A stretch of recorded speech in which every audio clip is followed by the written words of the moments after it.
here, on the very rim of known space, justice is a long way away. Hello, my friends, and welcome to the Space Game Junkie Podcast. I, as always, am your co-host, Brian. Joining me, as always, is your co-host, Spaz. I can't relate to this protagonist. Your co-host, Julie. Hey, how you doing? Your co-host, Thorsten. Hello. And your co-host, Jacob. I don't have a clever quote for this week, sorry. That's completely fine. I appreciate all the work you've done to get quotes up until this point, but no one's going to give you any crap for missing one or whatever every now and again. Getting a relevant one for this topic was very difficult, and all of them were mostly either insensitive or insensitive coming from me. Yeah, no, that's fairly fair. Completely fair. So, friends, today we're doing a topic show, and the topic is representation. It's going to be spicy. It's going to be political. It is going to be spicy, as Jacob said.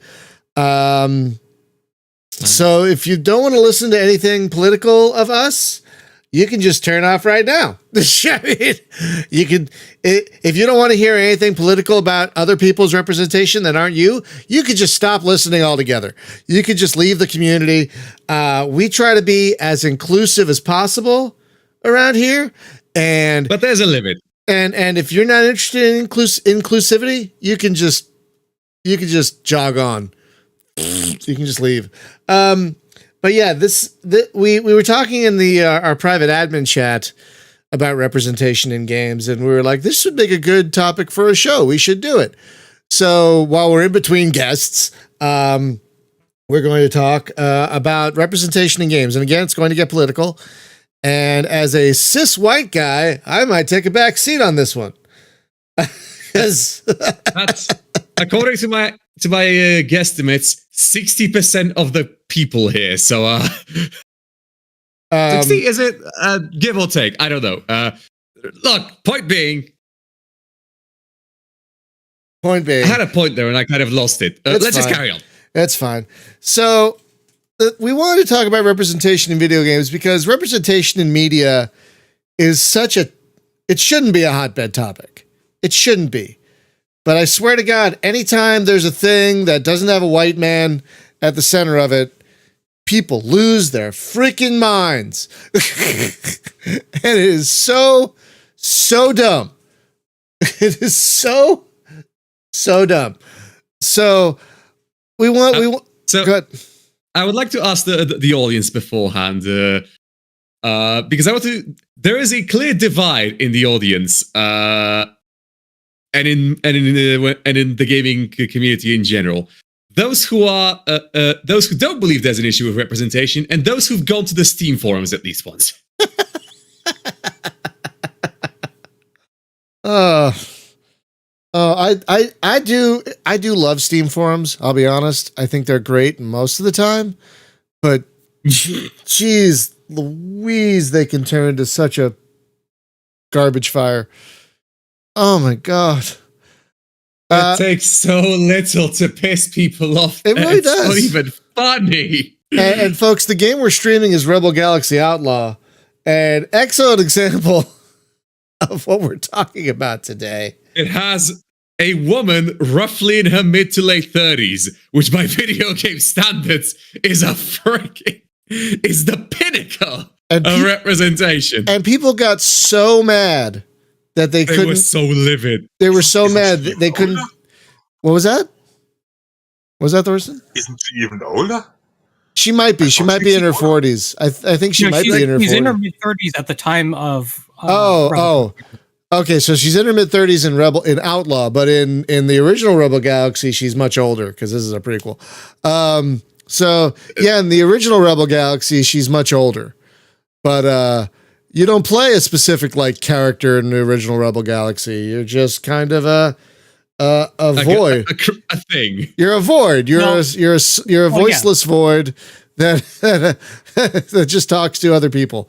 You don't have that pilot's a big ship. Yeah, and is your aunt in the original game. Yeah, exactly. Yep. So, but there's no kind of gender anything in the original game. But in Rebel Galaxy Outlaw, they quote unquote forced you, quote unquote, to play a woman, and Jesus Christ, people lost their shit over it. Excuse my language, but I was appalled. Like it's just a character, you guys. It's a character like any other. Like in any other form of storytelling, it's a character. Why can't it be a woman? But oh my God, I'm still like, it makes my stomach queasy to think about the vitriol. I mean, it drove Travis out of the industry. That kind of stuff drove Travis out of the industry. So, I mean, it's that kind of representation that we'd like to talk about today. That one, there clearly isn't enough of, and two, the reactions to it. I swear to God, like don't, like, if you guys are into Marvel or anything, don't go to look at the YouTube comments for the latest trailer for Miss Marvel. It's not great. It's just not. Since you started out with older characters, and since I'm but I don't know, I'm the only one here over 60. I want to start out the ball rolling with one of my older gamer stories. Okay. But I've been instructed by one of my other co-hosts, not here, it's other show, that I am supposed to mention Shirley Curry, who has now in Bethesda's Skyrim, who has been streaming Skyrim for quite some time. And that plays into a story back in the day before I came to my senses and I was playing World of Warcraft. I quit. I have since come to my senses. The deal is this. I had a young man who kept making passes at me in game. And I kept telling him, you need to stop. Look, I finally figured out how to block him, but he said, oh no, people that age don't play video games. And I said, I am old enough to be your mother and quite possibly your grandmother. And people who are my age invented the thing that you're playing on. So you have a nice day for yourself. And I blocked him, and nothing gets my goat more than people who think older people don't play video games. And it's like, okay, someone who's 16 gaming on their parents' dollar, someone who's GS-13 in the federal government, which one of us do you think has the most disposable income? So there you go. That's how I got a lot more where this comes from, but I just thought I'd start the ball rolling. It's a surprisingly common issue in like tabletop war games as well. People failing to realize, hey, Dungeons and Dragons came out in the 1970s, and there are war games that were around even before that. And stuff like Chainmail came out even before that. Yes. Yeah, and like they were like the first video game came out in 1962, as you all know, Space War, and starting in the early 70s, people were making these Star Trek games on mainframes that led to games like Starfleet and whatnot. So, gaming. Richard Bartle, who co-invented games, online games, along with Roy Trebshaw, was born in 1960. So, guy who invented it all is my age. So, have a nice day. There's also a study that was done in the mid-2000s that had shown that the average age of people playing games was already well above the age of 20. In fact, it was in their 30s. Because they started, the people of that age who are still gaming today, or at least were at that time, had started during the console era with the NES and Sega Master System, Genesis, etc. They started in that era, and they just kept gaming because as they got older, they had more disposable income. They're still gaming. This is what I so find. The average, oh, God, sorry. The average age of a gamer even then was about 35. This is what I find so funny about a lot of JRPGs and RPGs. The person that's the protagonist to save the world is usually a 16-year-old kid. Like, I would love to see some more RPGs that, like, oh wait, I'm 50 and I have to save the world. What? Wildermyth is a great example of that because right. your characters age over time, and there can be years in between their adventures, and so yes, they can be going on their final adventures in their 50s and 60s. And look at Yakuza, Like a Dragon. He's in his 40s, which is great. You know, which is absolutely great. Yeah. Yeah, but I want to mention. Yeah, go ahead. No, go ahead. I want to mention another game, and that's already also over 30 years old. And that is Darklands again, where your characters age according to the time that has gone on in the game. What's the name of the game? Darklands. Oh, Darklands, right. Yeah, and you can easily end up with characters that are 50, 60, or 70 if they live that long. I never made it past the first forest in Darklands. I'd be like, oh, I'm in a town. Okay, let's go get a quest. Let's leave the town. I'm in the woods. Oh, I'm dead. That was fast. Let's do this again. And I'm dead. I never left. It looks like such an amazing game, and I never lasted long in it. And if I recall it right, the Sword of the Samurai that was in a similar vein is had that age function too, but I'm not sure about that.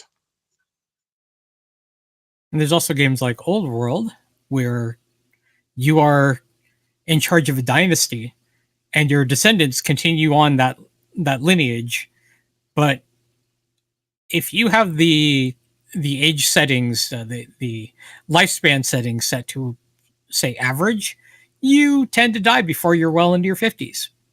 Because what is medicine? Yeah, exactly. As long as if you set it to lengthy normal lifespans, you can die in your 70s if you're lucky. This is like Byzantium. This is pre-leeches. Oh god! So this isn't even humors. This is like, oh god, he's not getting enough sunlight or something like yeah, stuff like humors would be considered cutting edge tech. In fact, I'm pretty sure you can invent like what was it, like Hippocratic medicine as a thing. So we should mention also Crusader Kings and of course Star Dynasties in that regard. Oh yeah, of course. Your characters age according to the game, even in both games.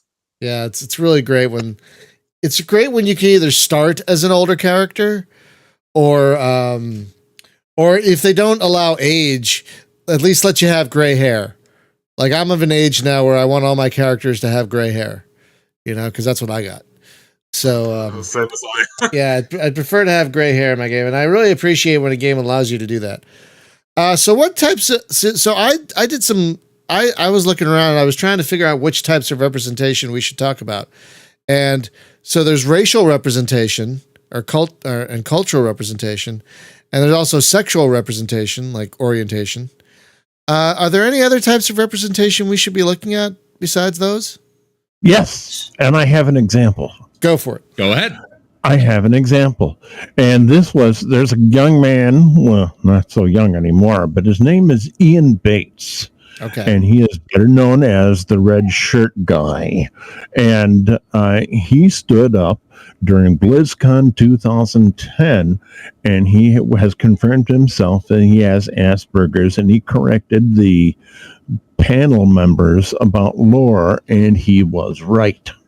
And what's more, everybody made fun of him. What? Ian Bates, yes, and he has Asperger's. Oh, I know him. Oh, God. And everybody made fun of him, and God. Ian Bates was, and I don't know if he still is, but at the time, because the lore has changed, but at the time they put him in the game as a fact checker for King Bronzebeard. And people who have any sort of disability Okay. I've watched my mother be made fun of all her life, and I say, well, she's not stupid. She spent her life teaching people who are deaf how to speak. What'd you do with your life? So there's another representation of somebody that, there you go. No, that's a good one. I apologize. I didn't even think of that one, but you're absolutely right. So the research I did, I didn't even do research into disabilities. I'm sorry. The research I did mostly revolved around the things I mentioned, culture and I don't want to say race. We're all humans, but culture and nice ethnicity. That's a good one. And sexual orientation. And what I found, at least in the research I did, was it's not great. So which one should we talk about first? Which one out of those three now should we talk about first? Should we talk about ethnicity? Should we talk about sexual orientation? Or should we talk about disability, ableism, that sort of thing? They are all equally important in my opinion. I agree. The ethnicity part is maybe the most important. I want to hear what Spaz has to say about that.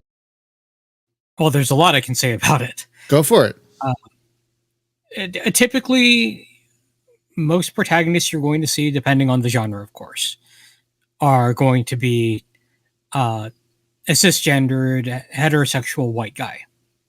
That's typically what you see, unless you have the option to do a character creation where you can customize your character from the get-go. Then you're typically going to be stuck with that archetype. Now, I don't want to say too much on the sexual orientation bit. I can't really speak to that because that's not something I'm personally an expert on, so to speak. But as far as ethnicity, yeah, I can speak on that. And because you see very few Asian protagonists that aren't a stereotype of what an Asian protagonist should be. An extremely nondescript stereotype that also completely disregards their actual nation and culture and doesn't even stereotype that, which would have some minimum of merit. I'll give you a great example from tabletop RPGs. D&D's classic in quotes, Oriental Adventures. Oh no! God. Oh no! Okay. Oh no! Now, admittedly, I know for a fact there'll be less bad. I know there'll be less bad than like Shadowrun by default. Fair. Oh no! Okay, I'll mention one thing about Shadowrun. Shadowrun was the first time I have felt genuinely insulted as a person and as a countryman by a tabletop role-playing game. Oh God, what? Really? Because I believe I was allowed to take offense when they turned Auschwitz-Birkenau into a dungeon. Wait. I am not exaggerating. What? I'm not kidding. Oh God. Oh. You had to kill a bunch of like freaking fantasy ghosts in a concentration camp. Oh no. In an adventure path in Shadowrun. Anyway, I believe that was the one time I believed I reserved myself the right to be insulted, to be offended by a game. All right, let's carry on. So Spaz, just to set the tone. The tangent is fine. I'm not going to argue with that. Thorsten, were you going to say something? Yeah, I just want to add because we already mentioned Asian cultures. There's a point that Asians are mostly reduced to two cultures, and namely Japanese and Chinese. But there are a lot of others which are often left out, and that's already the start of the whole problem, in my opinion.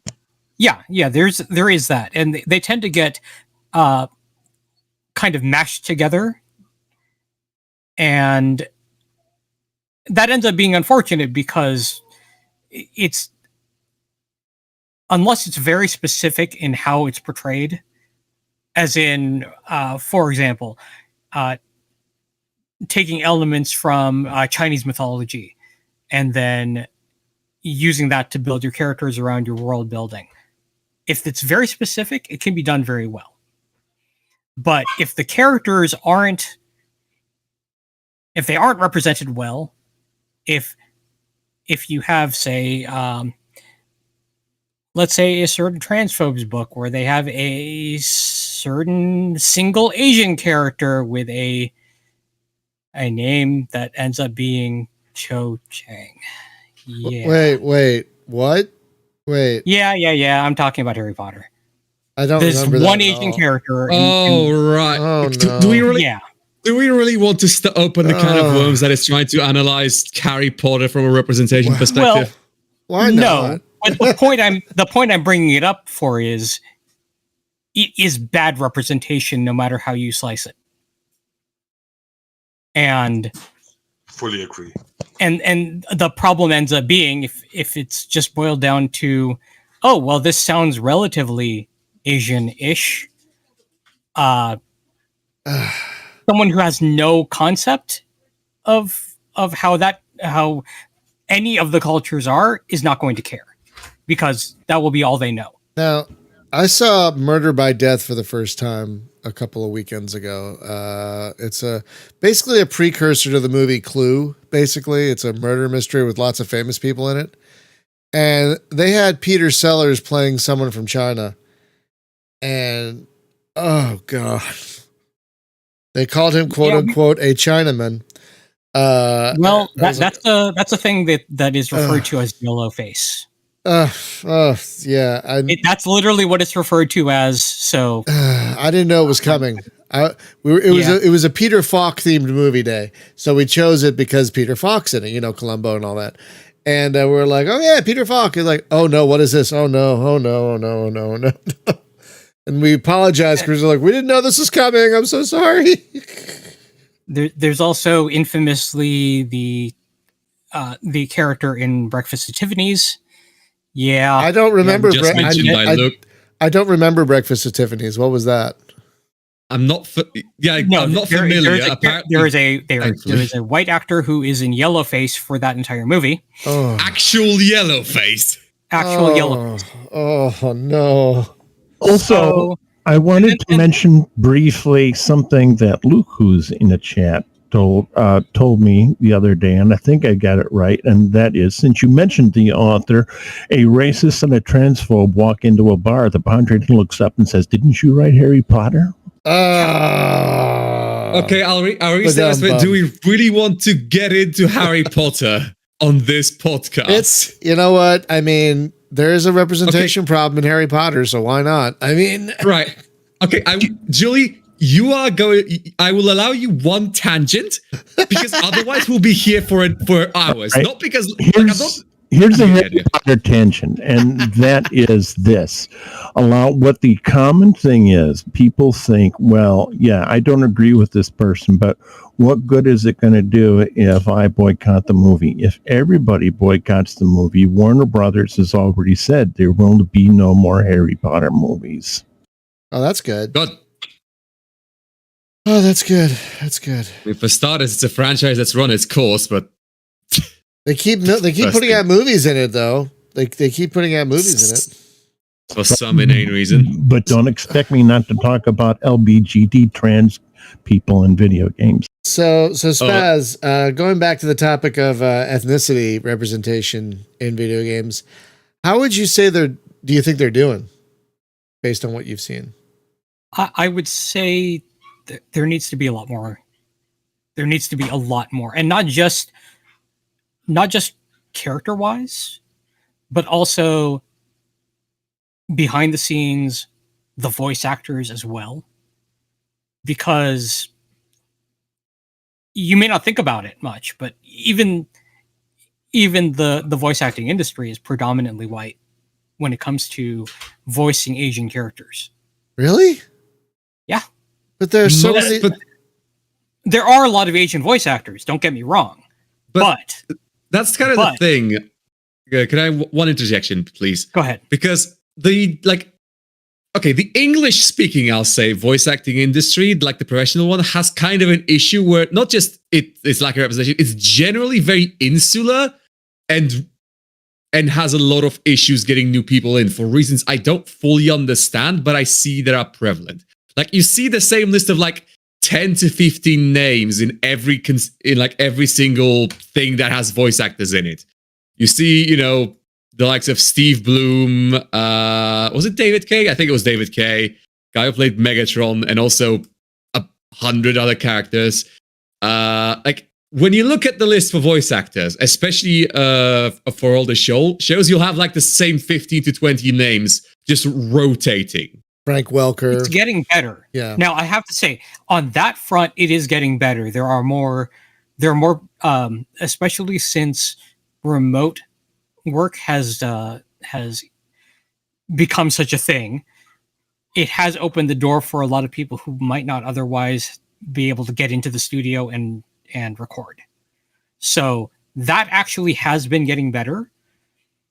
There's also, just on a side note to that, there is now I'm not a voice actor myself, but I'm aware of this list, the PGM voiceover list, and PGM meaning people of global majority.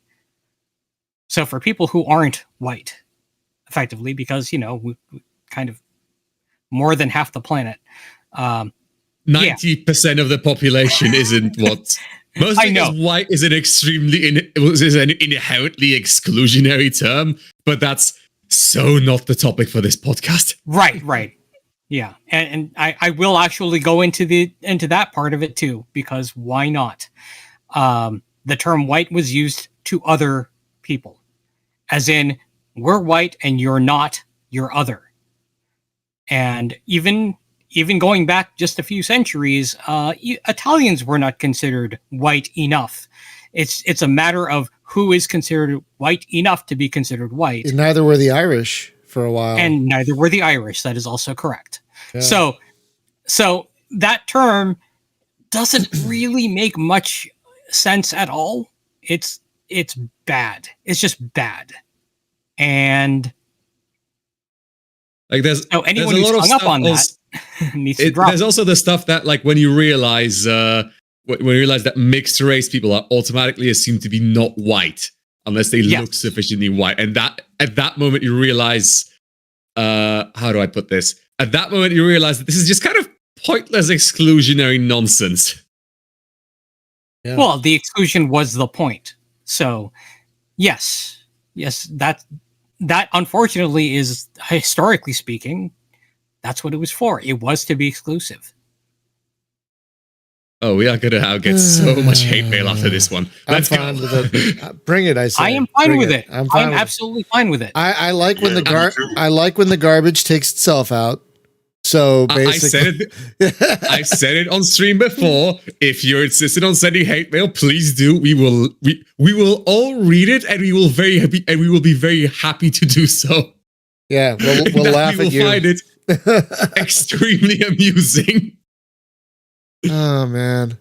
So yeah, because I found some case studies that talked about ethnic representation in games, and they basically said the same thing. That's not great.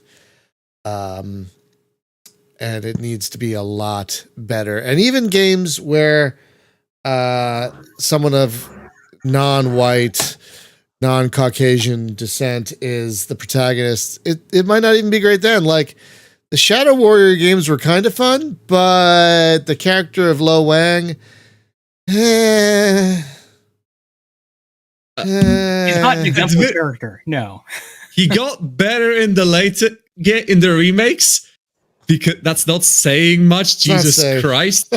Right? Yeah. I'll be honest. I'll be honest. As insulting as like Lo Wang in the original Shadow Warrior is, I personally think it becomes so insulting it's actually funny, but also I realize why it's bad. Like, if it's already out there in the world, I'm gonna laugh at it. but I would rather that more of it wasn't made. So we talked about that kind of dovetails into something though that I want to get into real quick. okay. It dovetails into the idea of negative representation, where a character is included either as a main character or supporting character, but they are there not to add to the story, but to fill a checkbox. Or Yeah. worse, they are there to act as a fetishization point, to use the term. Oh no. Oh no. Yeah, there is that too, and that happens. That unfortunately happens more often than I would like to say here. The negative representation is also a problem because that just adds to an already existing problem of, at least for Asian women, the fetishization of them in media, where they're thought of as quote unquote exotic, or and there's a lot of problematic aspects to that go well beyond what we're talking about here. Yeah. And I want to make one extremely crass joke, or repeat one extremely crass joke I've heard, but we're supposed to be a family-friendly show. If you think it's okay, go ahead. Right, sorry. Right, sorry. So the joke is very simple. Are you privileged or are you a tag on Pornhub? It's crass, but I get it. I can't. Yeah, no, that's that. Oh no. I know. Family-friendly show. Family-friendly show. It's okay. Thorsten, you wanted to say something? I just wanted to go a bit more on the stereotypes. To be honest, I already feel insulted by now. If I go back and look at Freelancer and Rhineland, remember how the various factions were depicted. Oh no, you're so right. Outdated, and if I compare that with another example, and that is a Heavy Gear role-playing game, which made the good decision to mesh all ethnicities into one due to a global catastrophe, which is maybe a good idea in regards of games set in the future, or in science fiction games generally, in my opinion. I love Heavy Gear, so I'm happy to hear that. I need to ask about that later because I wanted to play, but that's for later. What I also wanted to mention on that topic is, can we tell Americans to stop trying to write Europe like America, please? We're sorry. I don't know what else to say except sorry. I mean, America is really bad, and I wish we, when certain people say "Make America Great Again," I'm like, when was it? When was America? It never has. No, maybe right after World War II. Maybe right after World War II for 10 years. Yeah, even then. But we had a lot of that's when civil rights started happening and things. So maybe right after World War II, maybe America was kind of okay, but it was never great. It was never great. I still remember the distinct culture shock of seeing a lot of Americans, because I read a lot of old war games and old RPGs, for example BattleTech, and the way BattleTech writes anyone is frankly, oh no, the Germany standard is at least somewhat acceptable because A, they released the game in Germany and they didn't want to clobber it up, and B, they wrote them as hilarious but not insulting. They were obviously it was a noble house of. The joke was the House Steiner, they're called, filthy rich but staggeringly incompetent, which kind of equaled out. Which, as far as it's not really a German stereotype. It's just a German theme. German theme thing. But then they did the thing, and they wrote two Asian stand-ins, one obviously Japanese and one obviously Chinese. Oh The God. obviously Chinese one was a hellish police state, and the Jeez. and the not Japanese guys were like a neo shogunate imperial Ugh. duplicitous backstabbing Oh thing. God, I didn't know that. I didn't. Oh. Now you do. Now admit it. And then they wrote the Oh. Clanners, who admittedly were supposed to be reprehensible. So I guess they succeeded in some fronts. But yes, a lot of the to say times that the Go ahead. clanners are kind of like space Nazis is accurate. no, you're underselling it. They're not just space Nazis. They are literally, by design, every single reprehensible autocratic nation ever created on Earth, sort of mashed together into one. Because that was Plus explicitly what they were supposed to be. mentality. Yeah, there's that Yes. too. So we've had a lot of negativity to say. Can any of you think of games that do a good job with ethnic representation? Like any games that should be celebrated for it? I have an example. I need to remember what the name of it is. Give me a bit. Like, Spaz, what would you say about the Yakuza games? Do you think they do a good job? I think they do a good job of representing some aspects of Japan. Okay. Some of the cultural stuff is represented that doesn't necessarily translate well to a Western audience. And I'll give a good example. From one of your previous entries in Yakuza Like a Dragon, there's a chef. His son wants to marry this woman who's older than him, and he's very soured on the idea because he wants his son to inherit the shop, his restaurant. So this is actually a good example that doesn't translate well to a Western audience because there's a cultural divide there that doesn't usually seem to exist in most Western countries. And it's that family restaurants for a lot of Asians, not just Japanese necessarily, they get inherited generation to generation. And so if someone is designated as the heir to that business, they carry on that tradition. And it's rare for a child to walk away from that. There's a multi-generational households are also more common in East Asian families than they are pretty much anywhere else in the world. And because of that, there is this culture of you don't rock the boat.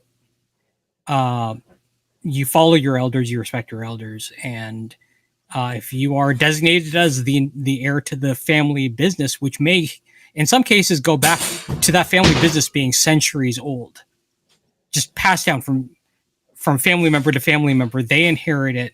They may hire other people, but it goes to a family member. They carry on the line. That's something that doesn't translate well to a Western audience, but yet, if you know that and you see, I can see why this guy feels this way about his son wanting to be kind of flaky or seeming kind of flaky or wanting to go his own way, because there is a pressure there that exists. But unless you know that, you might just think, well, why is this guy just being overbearing to his son? And you wouldn't have that context. But it's a positive representation of how that actually is for a lot of people.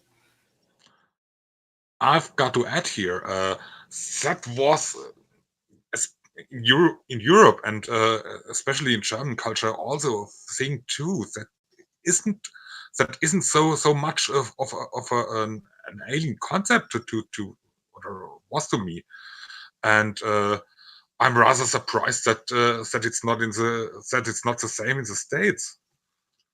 Hearing this now, Well, we're a young country, and so we don't put a lot of we put a lot less value on history. Because there's not a lot of it. There's not a lot of it. And we put a lot less value on time. You have, because we haven't been around as long. And so we see time. We're like children. We're like teenagers. We think we have all the time in the world. So we don't feel we have to pass things on. We don't feel we have to hold on to things because, it's always going to be here, right? You know? Brian, are you insinuating that we're elves? I think to my cats, we're elves. They live forever. Well, yes, but I kind of like. I feel like you're kind of drawing the same comparison here. No, like we have no. We have no sense of culture. We have no culture really, except capitalism. That's our only culture. And Britain invented that one, so it's not yours. Okay, all right. So it's not ours. So that's a cultural tradition that carried over. Yes. Unfortunately. That's true, Luke. Americans are always rushing everywhere, but that's because we're raised to feel like we have to get everything done in like with work culture and everything. We're raised like we have to get everything done. We have to be productive or we're nothing, you know? And it's just, yeah. And my wife has told me about how like people in France have 2-3 hour dinners and things. I'm like, as an American, that just seems excessive. Like, it's like, we're done with dinner. Why don't we just leave and go somewhere else? But anyway, that's a completely different thing. But how did we get on that topic? I can't remember. Well, part of that is the individualistic mindset. Oh, that's true. Like that everything has to be instant gratification and has to be for me. That's true. That's very true. So that is part of it. And the other part of that comes from the capitalistic mindset of you don't necessarily want more money. You want all of the money. Yeah. If you're not chasing that, if you're not chasing that, then your time is wasted. If you're not hustling, you're nothing. Why are you wasting time watching Netflix when you could be hustling? Like, congratulations, you've given yourself a lifelong anxiety disorder. Oh yeah, like, and you wonder why our mental health is terrible in this country. It's a mess. See the stats. It's terrible. It's terrible because I see all these tweets. Like, I think I saw a tweet where it's like some Republican was like, it costs $999 to start a business. Why aren't you starting a business? Like, no, it doesn't. Where'd you get that number? What are you talking about? Why don't you back that up with a source, sir? So, yeah, I'm not going to say we're victims of our own ill-advised, not culture, but like chasing of productivity, and like we want to become the exploiters, as Rom would put it. We want to become the exploiters. So you don't want to end the exploitation. You want to be the one doing the exactly. So we don't want to punish exploiters because one day we might be an exploiter. So we don't want to punish them. So we got to hustle to become an exploiter. How's the line go? Temporarily embarrassed billionaires. Yes. Yeah. So much representation. Back to representation. So much of that is revolving around. Weirdly enough, that does actually revolve around how people are represented in media and in games. Can I bring up another area? Wait a moment, Julie. I just want to add something before it's lost and we are on the next. Go ahead. Topic.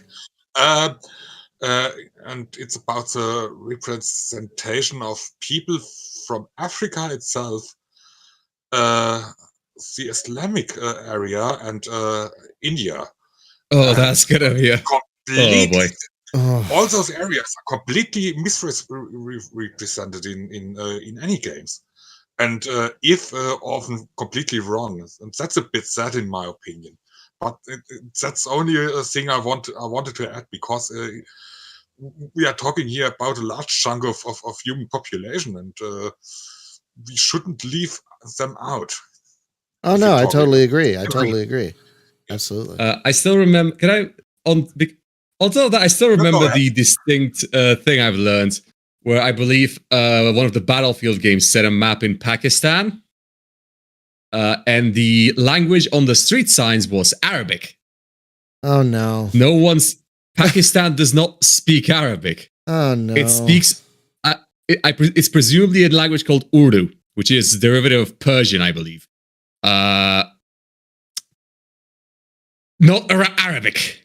In fact, there's like a dozen languages spoken in Pakistan, and exactly none are Arabic. So, Julie, what did you want to say? You were about to change. I think you're about to change our direction a little bit. Yeah, two things. First off, whenever I have talked about representation of women in the military, I am usually screamed at by young men whose only concept of the military comes from Call of Duty. They usually, I've had one man say, that's because women aren't in combat. And I corrected him and say, first off, women have been in combat in the United States since 2015. That's not to mention all the women who fought in the Civil War. And he said, well, that's because women didn't fight in World War II. I said, listen, moron, Google the name Night Witches. And other than that, I want to bring up also trans women. And that is because most of the time, and this kind of dovetails into something that Spaz said, if we are included in anything in the media, it is to either A, be a joke, or B, to be the object of somebody's fetish. For example, real life, I had somebody say to me, too bad you're not a guy, you've got a great ass. And I said, wow, well, yeah. And, wait, hold on. What? God damn it! What the fuck? Jesus fuck! Okay. I got a lot of stories, but I won't talk about them here. I could say I could write a book. I have. Also, I want to say my biggest peeve is in the entertainment industry. Now, there are games out there that has some great representation, some of which I'm really surprised at, one of which was Dragon Age Inquisition, and another was actually one of the the Assassin's Creed games, oddly enough. But also, I wanted to say that what really gets my goat in the entertainment industry is when you have somebody, and this is along the lines of what Spaz was talking about before. You have people who are not Japanese who are portraying Japanese people. Why is it the entertainment industry, if you want to have a character that's trans, do you feel it's necessary to get somebody who isn't trans? There are a lot of trans actors out there and actresses, so at least for God's sakes, get somebody who is the race that you're trying to portray or have a voice actor of or actress, and get somebody who is trans in your movie or television show, or who actually is. And so that is my favorite peeve, because there are a few entertainment industry, and I won't go into the television shows, but the character is stuck in there as a vain attempt to try and be relevant, and it's like, and it becomes like sometimes like in Lord of the Rings online, where they stuck in PvP as an afterthought. They said, okay, well, I guess we should have this in our game. So the thing with the military thing really bothers me, and that also bothers me because also what Torsten was saying, my teacher is Muslim, And every time you see someone who's Muslim in the entertainment industry, it's usually somebody who is the bad guy. And she will be the first person to say someone who believes in violence and says that their Muslim faith allows them to do it is someone who doesn't understand their faith. And she's told me that many times. And it bothers me no end. So I just wanted to get that also off my little chest. Especially the representation of Muslim people is so stereotyped that you that's really it's not only embarrassing, it's really insulting, to be honest, because people in that faith come in so many different shapes and with so many different views of the world that it's really wrong, in my opinion, how they are sometimes depicted. Especially if I watch certain US shows that and series that again, we're sorry. So, I can't apologize enough. No, that's not really the point. But no, it's often a disinterest in the topic, and it shows. You know, it's not even the not knowing the problem, but the disinterest to learn how it's depicted right. I hope you understand me in what I mean, but it's really sometimes a bit weird. No, no, I totally understand. It's like a lot of people who make media, they'll, like someone else was saying, like someone was saying in the chat, like Spaz said, they'll do like not real inclusion, but they'll like include someone of a different culture or something as checking a box, but they won't actually do the research to properly represent that person or that culture. And it's maddening. And I think a lot of when they do this, I think they rely on both ignorance and stupidity, because that people just won't care, or not know, or be like, oh really? Oh, that's how that is. You know? Okay, sure.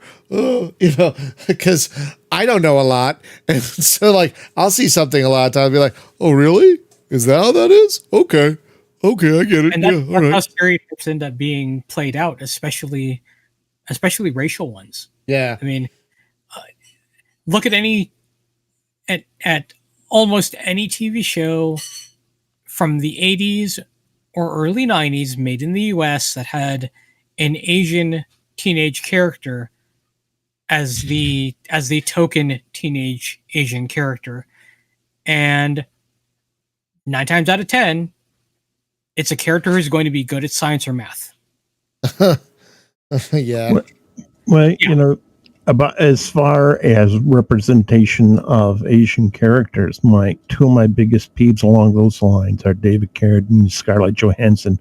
Why, for God's sakes, if you're going to have someone be the main character in Ghost in the Shell, or in a show that is about a man who's supposed to be Asian, do you get a white man who's English to do it? It's called why?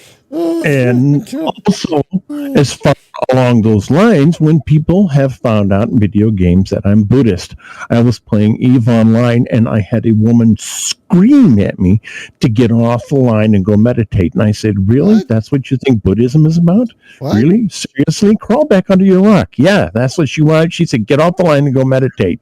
And that's what she thought Buddhism was all about. Why? And so, why? Yeah. Why would... I who knows? That's because people.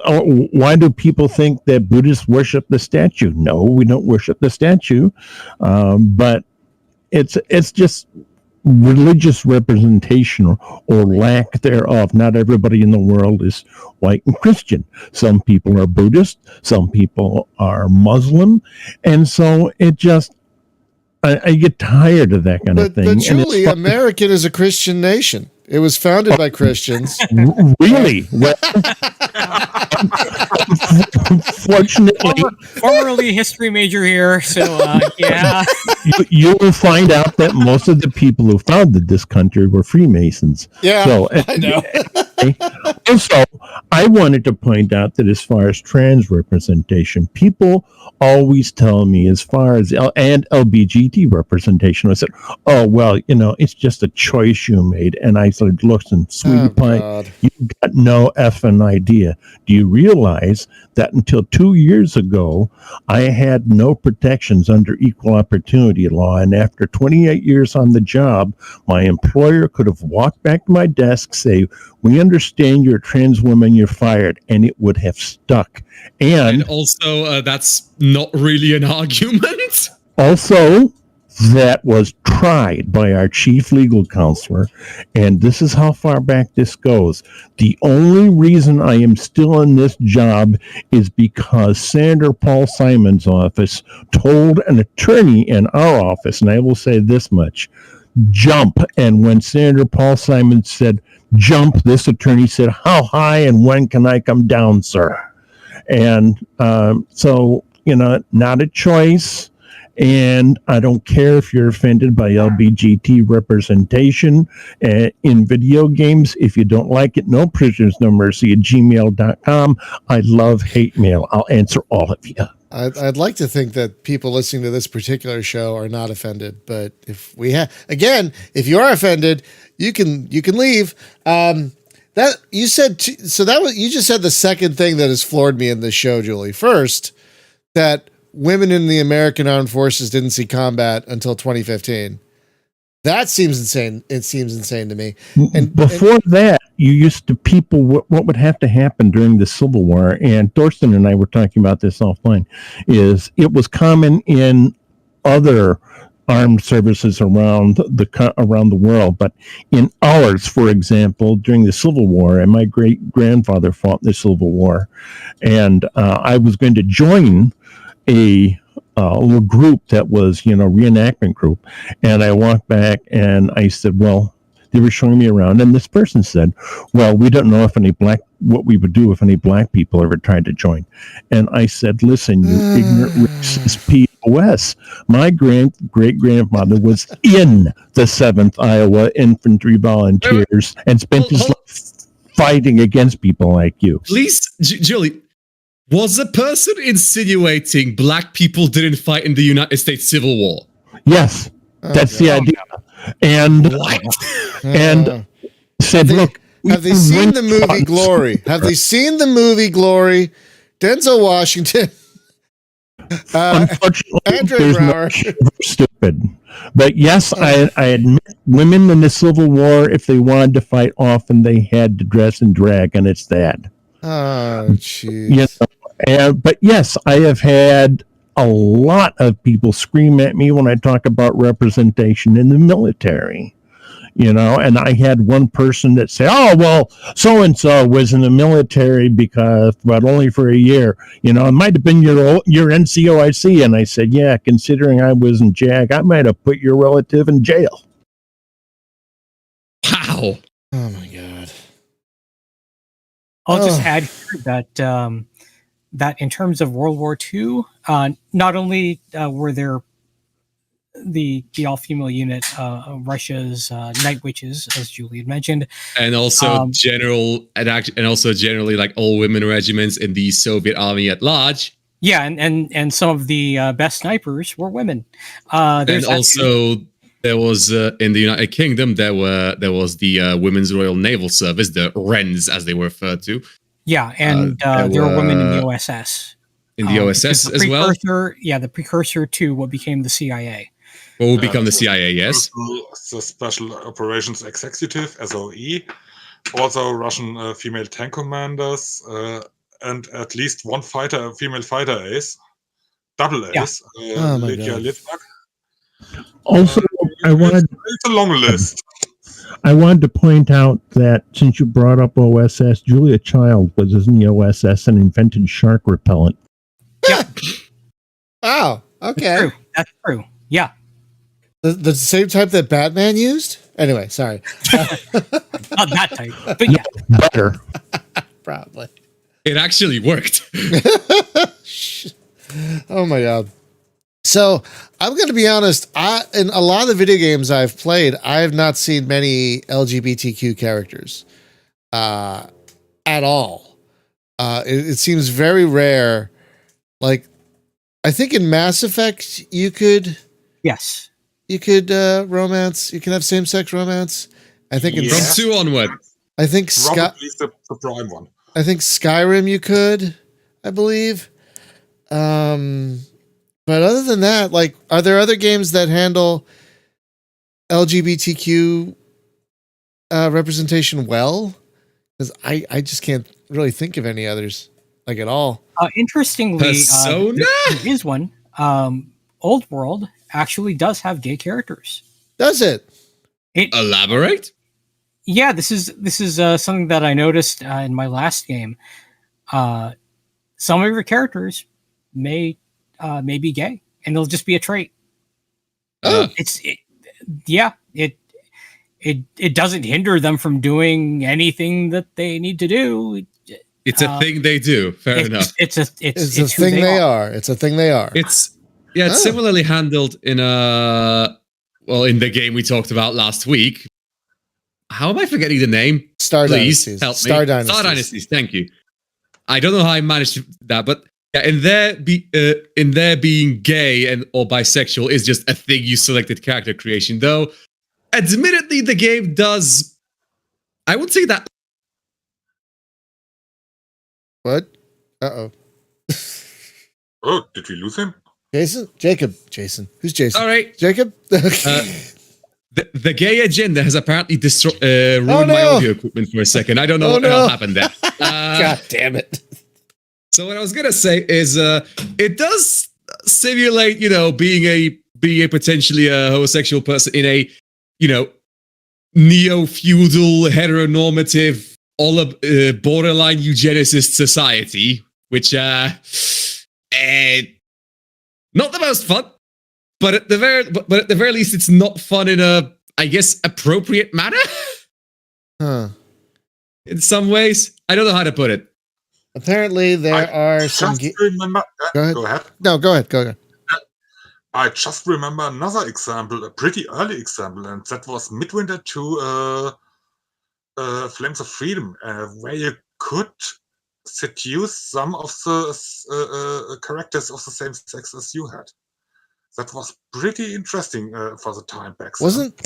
Wasn't that like an early 90s game? Was that an early 90s? Yes, it was an early 90s game. Wow. That's going way back. Galen said that Guild Wars 2 has a few gay characters in its storyline. That's good. Luke says, if you don't think Space Marines are gay, I've got some shocking news for you. Oh boy! Do not get me started on Space Marines. I have a take that is completely off tangent, completely stupid, and is going to annoy everyone. And I'm not going to say it on stream. I want to hear it. No, you can't tease me like that. You can't tease me like that. You gotta do it. Right. My take is, if we're talking Warhammer, all Space Marines, even the ones with the Y chromosome, are trans masculine. I will not elaborate. We're carrying on. This is canon, by the way. Oh boy. Oh, Warhammer is so weird. Dreams of some people, Jacob. What? You just broke the view of some people. That's what I'm here for. A few games that got it right, I wanted to mention, asked about. We've mentioned a couple of them: Elder Scrolls, Skyrim, Mass Effect, Fire Emblem, Three Houses, The Outer Worlds. Oh. Also, ironically enough, because they don't want to include women in their game, but Assassin's Creed, and also Cyberpunk 2077, and although the game bores me to tears for other reasons, Stardew Valley. I thought Assassin's Creed had female characters, right? Like In some spin-off games. They have female characters, but the protagonist is almost never female. Well, in Odyssey, one of the you have two protagonists you can choose from for Assassin's Creed Odyssey, and one of them is Cassandra, the sister of. Is that the only one though? Is that no Syndicate as well? Oh, okay. Okay. Yeah, I've not played Odyssey. I've only played Origins. So you have to switch back and forth between the two, but at least it's something, right? But that's a relatively recent game, and the fact that that's like one of the older examples you can think of in that regard is not great. All right, here's an older game that's got representation. Believe it or not, Baldur's Gate. Oh, really? Yeah, there's a trans character in Baldur's Gate. Oh, I didn't know that. Which one? One or two? It's been a while. Let me look it up. I think it's the original one. Luke says I don't play The Sims, but he's saying The Sims is always pretty good with representation. I wouldn't know. I played the first one and that was it. The first one, and the character's name is, I can't pronounce it. I'll spell it. Mizhena. Enza? Esna? Yeah. Something like that? And the studio got harassed over the whole thing. What? Yeah. They did. Oh, for God's sakes. And that is a unfortunate pitfall in representation, is that when you include representation, you have a subset of the community who's going to be very, very upset about that and call it, and I'm going to use the term because, well, there's no other term for it, identity politics. Now, the problem with that is if your character is a cis white male as your main character, that is also identity politics. It just happens to be the one that is heteronormative to the majority of the gaming scene. So you can't really say. You can't really say it's identity politics if the term applies to both. We're going into everything is political, aren't we? Yeah, well, that's what I'm getting at. You can't really do that. And say it's identity politics if you're including gay or trans or bi characters as protagonists in the game. I love how these people come up with terms like identity politics and woke as an insult for what is really inclusion. Also, they can never adequately explain what either of these things mean. Think of identity politics in this light. It is because of identity politics and the fact that a past president who shall not be named tried to use the Justice Department to stop her, Ruth Bader Ginsburg, along with same said president's nominee to the Supreme Court. And because those two people pushed it through, that I am now protected by equal opportunity. So, that also is another side of identity politics. Yeah, that's part of the problem. That people use this idea of normalcy, what they consider normal, as the standard by which everyone else has to follow, and that is a. I'm going to use the term, so bear with me on this. It's kind of like a religion to them, that whatever they determine is normal determines the politics they follow, and anything that breaks that mold, that doesn't fit that mold to them, is identity politics. They're not seeing that their own politics are playing into it, or saying, I'm apolitical, but I feel like this, and then whatever that problematic opinion happens to be. Because they don't see that they're also using the same idea of identity politics. It just happens to be what they consider quote unquote normal to them. In fact, I have had people, this goes back quite some time, but this was in a crowded office, and I fought for 30 years to get a little equality and finally got some. And that's only because the people who were opposing me finally left the office I was in.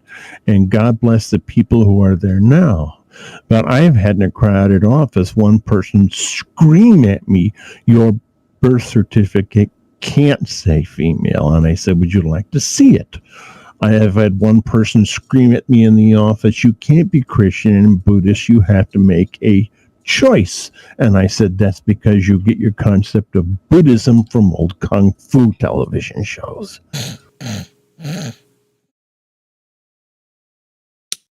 Oh boy. I guess my biggest thing with all this is I just don't understand why inclusion is such a problem for some people. Would you like me to answer that? Go, please. Okay. Yeah. Please. They see Please go ahead. they see what they consider to be normal as their privilege, their gatekeeping, that normality to what they see as normal. So anything that breaks that mold threatens that power balance that they have. And But it doesn't, though. It doesn't. Like, including people makes us all stronger, makes us all better. You don't Spaz lose. is right, though. Correct. You're correct. But yeah, then but that's not how people see it. Spaz is right. when they see a woman in power, for example, their misogyny kicks in, and they have to tear her down in any way possible because they don't want to have anyone who is a woman having a say over what they can do. Or a person of color. And yeah, we saw that in the last decade when Obama got elected in the US, and well, the racism and vitriol that were spewed as a result, including, hey, we gave you that guy. But Spaz, racism is over. Obama brought back racism. It was over until Obama came into office. Right. Yeah, there's that argument. And he brought it back. See, a good example of what happened at the time is the people that found out he had a relative that's Caucasian and then went about trying to prove that the man is actually really not black. Which, I mean, he's mixed race, so wasn't his mother white? Yeah. That was the whole thing. Yeah. Yes. Yeah. Yes. So if the man identifies as purple, I don't care, but and it's like, what's it to you? And it's like for the first half of my life, I finally started saying to people, I said, although I've been put all one way, thank you for being concerned about what's between my legs. I'm sure you had other things to worry about, but I guess not. Well, a lot of these people who have these issues with representation, they see the world in a very binary way. Whether it's gender, sexual orientation, gender expression, which is different than sexual orientation, by the way, race. It's either white or other. It's white or everybody else for a lot of these people because they see the world in very binary terms. And when anything breaks that mold, someone who's bi, someone who's gay, someone who's trans, someone who's not white, for a lot of them, unfortunately, they have no experience of how to deal with that. And so hostility tends to be the way they lash out at this representation. And I'll add further, people with disabilities. Yeah. Because they don't know how to handle that. And they don't want to know. They want to other us, to have us be seen and not heard. Or preferably not seen, even. Preferably not seen. And not even seen. Yeah. If we get thrown under the bus more often than not because of capitalism. They don't want to make their buildings ADA compliant because that's an expense. they don't want to be told that they have to be ADA compliant. So they'll try to fight it. And they do.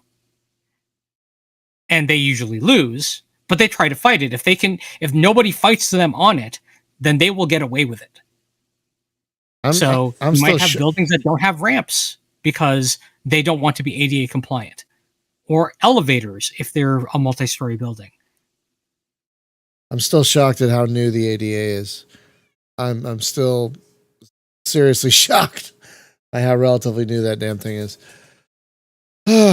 So I guess what we've learned today is that a lot more needs to happen. It sounds like there's been tiny little successful pockets here and there, but especially if we're sticking with video games, it sounds like there have been like a few examples here and there of successful representation, but on the whole, a lot more needs to happen. And that's a damn shame. That's a goddamn shame. It's 2022. One would hope we'd be doing better, but the fight continues. Apparently not.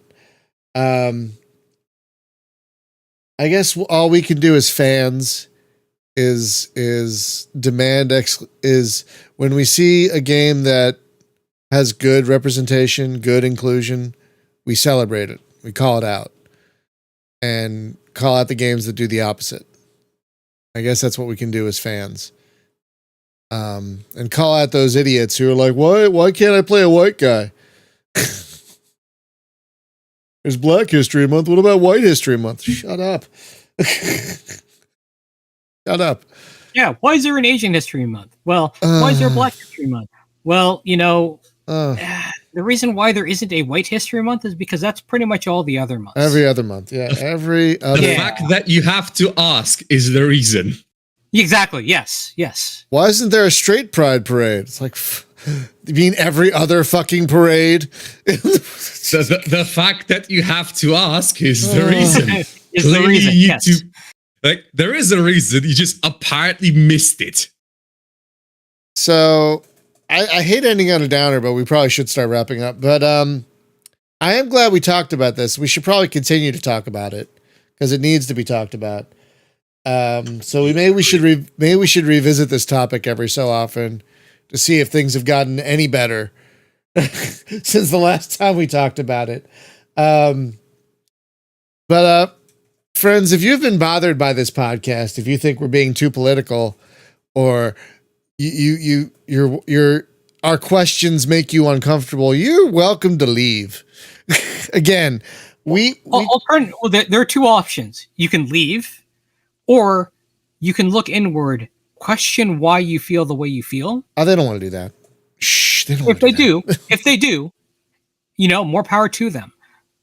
But if you have questions about why we are bringing this up, genuine questions you actually want to know, please ask. Please ask. Yeah, seriously, because we'll welcome that discussion. But if all you have is a problem and you don't know where to put that frustration, the frustration lies within you. You're the problem.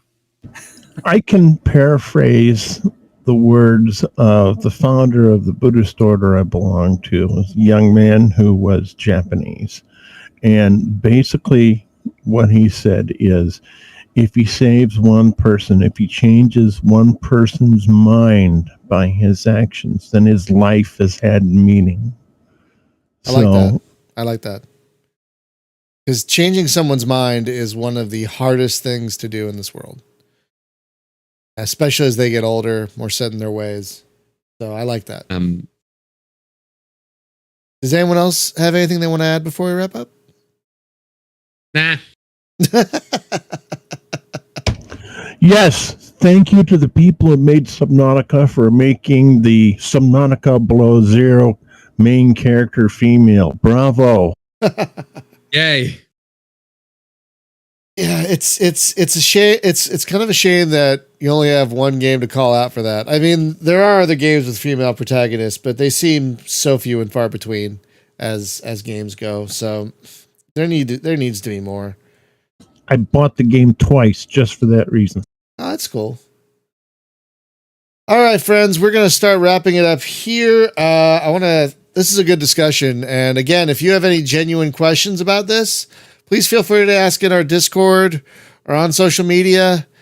This is a discussion that needs to happen more, not just with this tiny community of ours, but in general, because there should be more representation. The world is not just white and male.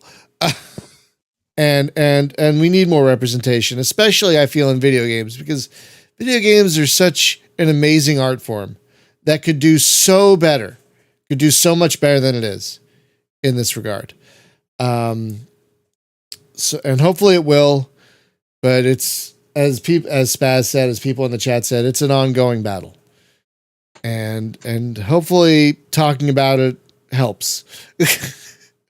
But yeah, if you have genuine questions about inclusion, representation, that sort of thing, please feel free to ask us. If you're confused and don't want to ask any questions and you're angry or whatever, you can leave. That's really, like Spaz says, those are your options.